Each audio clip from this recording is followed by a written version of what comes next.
Take a look out this window, if you will, please. Look behind the dam. You notice these big towers that stick up behind those octagonal shape with the lights on top. Those are the intake towers. 300 feet down below the surface of the water, that's where we take the water into the big pipes and bring it to the powerhouse.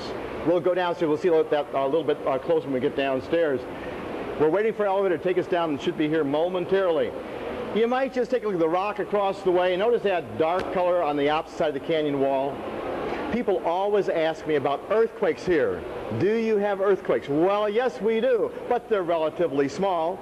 We'll tell you more. Come this way if you will. Thank you very much.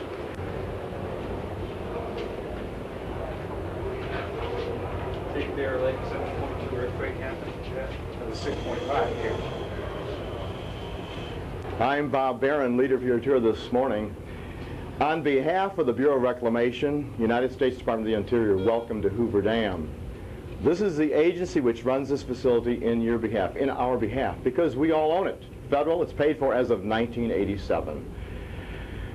A word about safety, folks. We have these hard hats for a reason. We do have to wear them. It's required by law, required in the plant. They should be comfortable.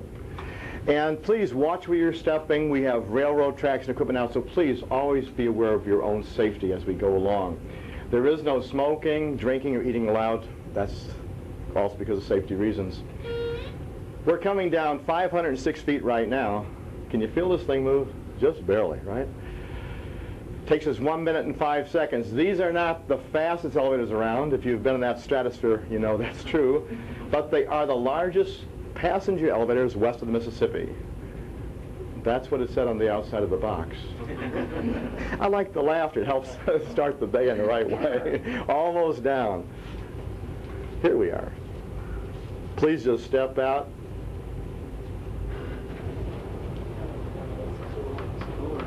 It is indeed.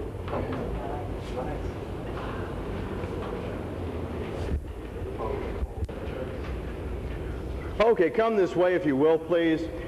We have miles of tunnels in this place, in the rock, in the dam itself on 6 different levels, and also in the powerhouse on many levels. So we could spend days here. That's the truth of it. So with an hour and 10 minutes, what can we show you? Some of the interesting places, some of the highlights. Please, if you have cameras, take all the pictures you wish. Ask all the questions you want. I don't know everything about this place. I learn it every day, but I do know quite a bit. This is my 3rd year working for the dam, and before that I worked as a park ranger for the Lake Mead National Recreation Area. We're coming through some rock here. This is andesite. It's a volcanic, about 40 million years old. That's one reason why we have a dam, because we have this stable rock formation. You notice that water coming down the walls on the left? Well, what do we have right to that rock about 165 feet away?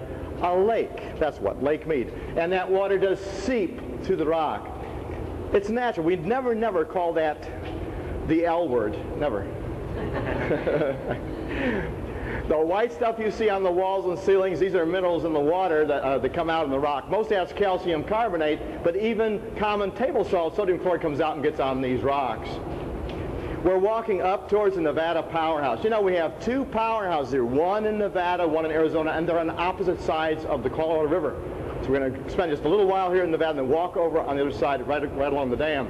When you come out right here, this particular place, look to your left, this is where the dam meets the rock. You notice that? This is where it's melded right here. Now, there is no connection between the rock and the dam. They're just next to each other. This is Nevada powerhouse. If you look down, you'll see 8 big machines. These are generators, and those lights on top tell you which ones are on, like working right now. So 1, 2, 3, 4, 5 are on, 6 and 7, and 8 are off. We're actually working on number 8, and we'll have a chance to see it a little bit closer up when we go downstairs. We will be down there and then below that floor. So take a look, take a picture, then come this way if you will.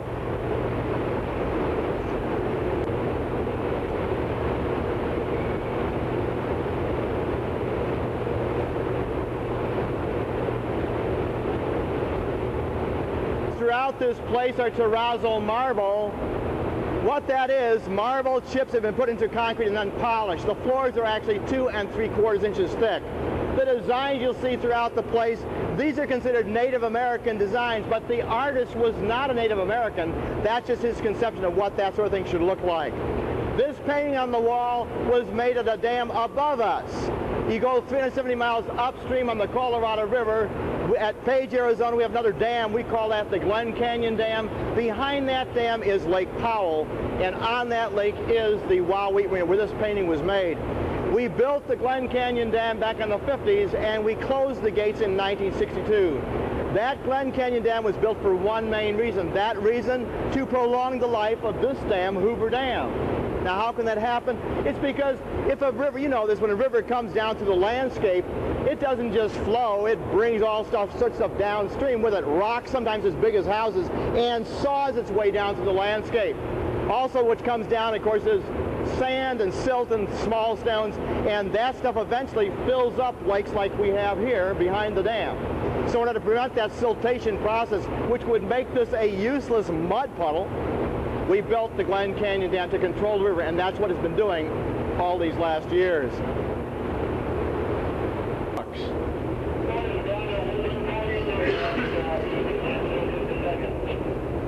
Hello. This tunnel goes right through the dam. We will be going out this in about an hour or so and go up that Nevada elevator.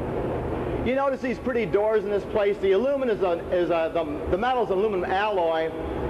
60 years ago, they used aluminum to make pots and pans for the kitchen, as they still do.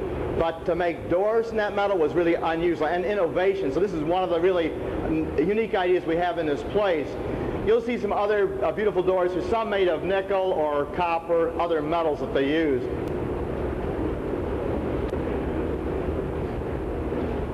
We've all crossed over into Arizona. You feel the difference? Don't even change your watch. They don't have daylight saving time here in Arizona, so we have the same time this part of the year. However, unless you go over to the Navajo Indian Reservation, they do have daylight time down there. You have to know that in case you have a reservation at the Tuba City Motel. Now, why would you want to go to the Tuba City Motel? Well, it's an unusual and a pretty place, but also not too far away from that place, you will find these huge footprints in the sandstone. Dinosaur tracks. It's a real thing, you bet. Hello. This tunnel then goes right through the dam again on this Arizona side. We have another elevator that takes us up there. When you come out here, folks, you're going to be on the balcony. This is the Arizona Powerhouse. You can stand anywhere you want along the railing. I'll take out a microphone so I can talk a little better in this noisy place. On this side, we have 9. Now, if you count all those lights, you'll only see 8, but there's one you can't see that's stuck down the middle, kind of a little stubby one. The last 2 machines at the far end are a little bit smaller. That gives us some flexibility in the power that we make and sell. All the power we manufacture is pre-sold to our 15 customers or partners, which includes Las Vegas, Los Angeles, San Diego, etc. There are 15 in all. These 15 have been with us since before this project was built, because the federal government asked all those years ago, way back in the 20s, if we build this, will anybody buy the electricity? If there were no customers, it couldn't be done, because by selling electricity, that's how they paid for the construction. Well, who came forward all those years ago to sign up? A little town called Las Vegas, population 3,000 at that time. Another small town in California, Colton, they signed a 50-year contract, and it did all the rest. In the year 1987, that's when this place was actually paid for that year.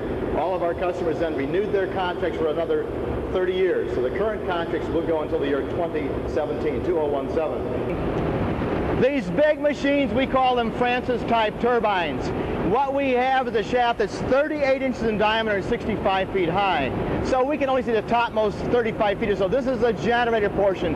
Beneath that floor, that's where the turbines are. We will be going down there a little bit later. At the very bottom, that's where the water wheel or runner is. The water comes down through pipes. It flows by gravity and then turns that runner, that water wheel around, turns a shaft, which turns this part, which actually makes the electricity. Behind me, this is a Pelton water wheel generator. Has a horizontal shaft, water wheels on both ends for balance, and the middle part makes the electricity. 2 machines which make electricity, but they're really quite different. On that Francis type, the water wheel is completely underwater. So what, you might think? Does it matter? Who cares? It matters. We do care. Because with that arrangement, when the water flows down, it turns that water wheel, and then when it flows out the bottom through the draft tube, it pulls it. The original Peltons are still running in a place called Folsom Powerhouse near Sacramento, California. They've been there since the last century. The reason why Mr. Pelton has the chance to put his name on this is because this design, this little split right here, before this invention, a bucket was a bucket. Like that, you know. He thought if we put a split in it, something's going to happen. Well, something does happen. When the water hits that, you get much more force and therefore much more power from it. It always surprises me when I walk in how quiet it is here. Notice the difference? It's just amazing how noisy it is out in that powerhouse. We're in a tunnel. We call this an adit, A-D-I-T. An adit is an auxiliary tunnel. This one gives us access to one of our big diversion tunnels where we're going to go next in a couple of minutes. Did anybody in this group see the movie that was called Vegas Vacation with Chevy Chase? I did also. Okay.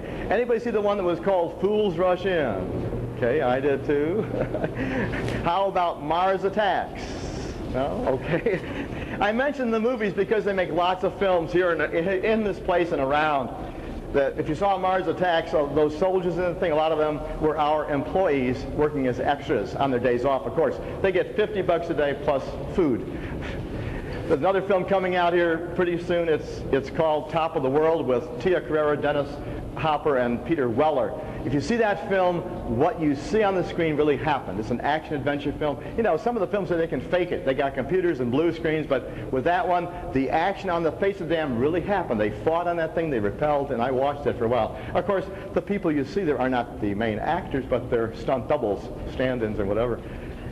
If you feel any motion beneath your feet here or hear anything, what you're feeling and hearing is the water in this big pipe. Take a look out the window. This is one of our 4 penstocks. They're 30 feet in diameter, and that thing is completely filled with water. That's how we bring the water from the lake into the powerhouse. The water moves inside that pipe about 12 miles an hour. If you look up here, I'll show you where we are. We just came up a small tunnel, add it back to, that's this yellow line on this diagram, and we're in this large diversion tunnel. There are 4 diversion tunnels, 1, 2, 3, 4. In order to build this dam here, they had to get rid of the river somehow. So what could they do? What they had in mind was to dynamite and blast 4 big tunnels out of the rock, and that's just what they did. Each one of these tunnels is 56 feet in diameter and 4,000 feet long. It took 2 years to make those tunnels. Using dynamite in a circular pattern like this, that way they could blast out about 17.5 feet of rock at a time. After they've made those tunnels, they put a coffer dam in the river. Now what this coffer is, it's a place where you dump rock and stone. You dump enough stuff in the river, what happens? The water starts to rise. It comes up, up, up, and finally flows into those tunnels and would come down here. So the water wouldn't back upstream. They put another coffer right here because what they wanted was a dry place to work. That way they could pump this water out, and they did, and then went down to bedrock. Bedrock here was 135 feet below the actual riverbed. Now, in the 5 million years that the Colorado flowed through this area, that much stuff had accumulated in the river bottom. At the very base, how big is Hoover Dam? How wide is that is? It's 50 feet wide, and it's 660 feet thick. At the top, it's 45 feet thick, and it's 1,244 feet across. So it's shaped like this from the bottom up because of the way the river channel is cut, and it's shaped like this from the top down because of the way they designed it. It's also got curves on both sides, the lake side, the downwater side. Those curves are arches. They give the dam great strength. There is no steel or rebar in the dam whatsoever. It's strictly a concrete monolith. We call it a gravity arch dam. Why was the dam built here? We built a dam for flood control. That was the first thing, because back in the early part of the century, 1905, 1906, there was a terrific flood in Southern California where farmers who had been using the Colorado for irrigation for really thousands of years, they had hired somebody to make a canal for them to irrigate their fields, but the work wasn't done properly. That's the truth of it. The canal gave out the separation between the river and the main, so we call that canal the main stem, and the water flooded into that area. Before that flood, there was a place that was called the Salton Sink, a low place in the face of the globe, 228 feet below sea level. Well, after the flood, they renamed it the Salton Sea. It's still there. That place is filled with water from this Colorado River. But that flooding, which destroyed farms and homes and people, that's what gave the federal government the motivation to try to control the river. But it took a long time, all the way from 1905, 1906 up to 1931 when they started the work. So that's really the most important thing we do. We make electricity as a byproduct. That's how we pay for the operation. That's how we pay for the construction. The water you're looking at down here, folks, this is the Colorado River. All the water you see here is coming through our turbines. In other words, no water flows downstream unless we've already made electricity from it. Just take a look and then come with me. We're going to go into this Nevada powerhouse, walk down the inside, and then we'll come out the outside at the far end and see if we have a chance to have some nice views or pictures of the dam.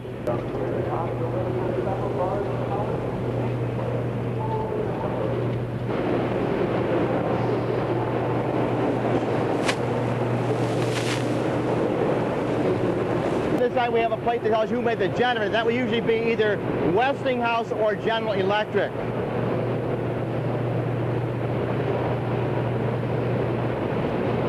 This is kind of a noisy place to kind of hang with if you want to hear what I'm saying. You don't have to listen if you don't want to.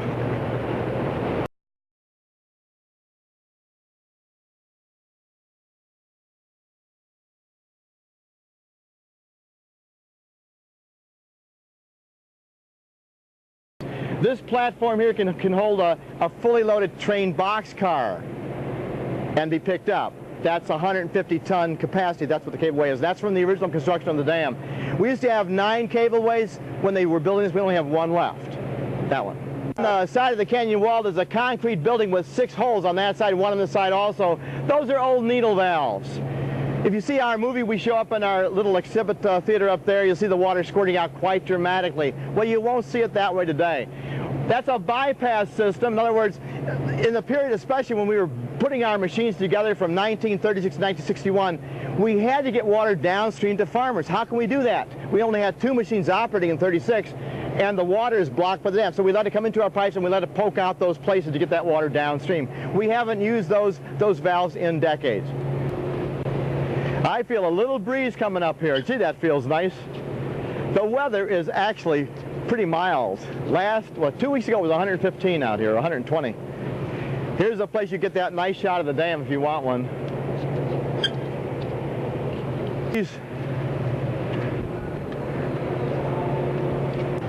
In case you wonder about the rafts or whatever down there, there's a couple of companies in Boulder City. This is not a commercial, okay? There's a couple of companies in Boulder City that take you on trips.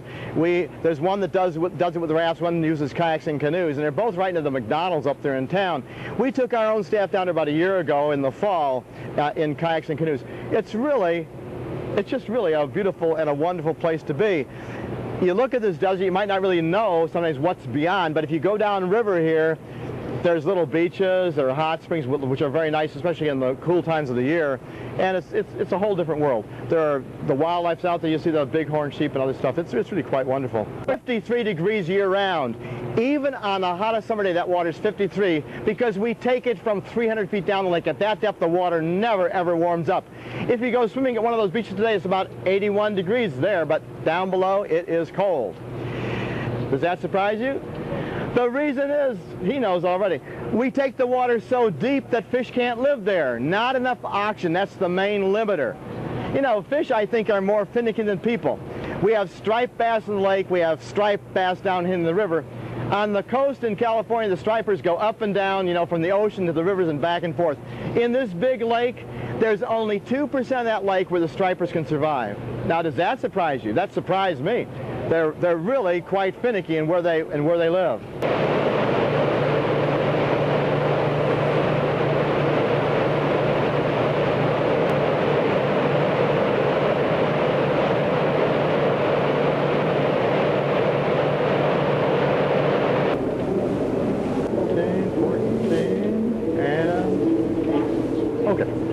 Hello. They're expecting us.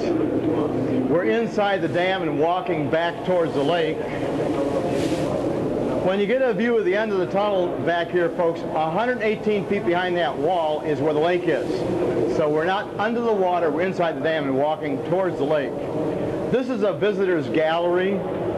The tiles are actually handmade. The floor is going to terrazzo. But notice there's more color. They got the marble from 4 different places in our country to make those pretty floors.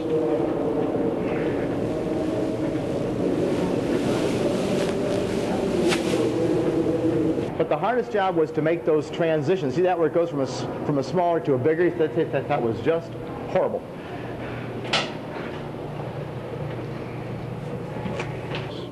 To see how it looks. Right? Pretty constantly, yeah.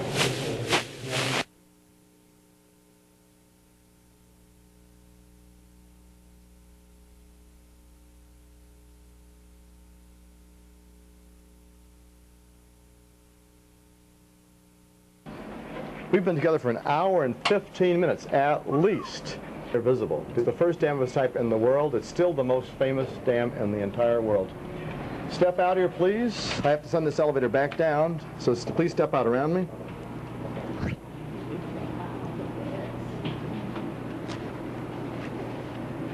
Before I unlock the door, though, take a look. Copper, brass, aluminum, marble, and terrazzo marble floors. People often ask, why did the government do this? Well, take a look. I think what they were trying to do is get the best materials and do the best work. I really think that the designs in those doors is superb. I like the little motif along the top in the aluminum. I mean, I think that this is about as good as it gets. And somebody else said, you know what, they just put these metal workers to work as stone workers. That's not so. We're talking about the Depression era. Who else did the government try to put to work, actually? Well, people like Ansel Adams, that famous photographer. They paid him to take those pretty shots of various parts of the country. They put writers to work, paid them to do work, because they were trying to encourage the people to survive and get through it, and of course it was successful. It's a definite privilege to work in this place, folks. Before I came here, I was a public school teacher for most of my life, did some administrative work, and then worked as a park ranger after I retired from that life, and came to work here in 1995. This is the most fun job I've ever had. That's the truth. Thanks for coming with me today. Thank you. You're welcome. Thanks for coming. Thank you. You too. Thanks for coming.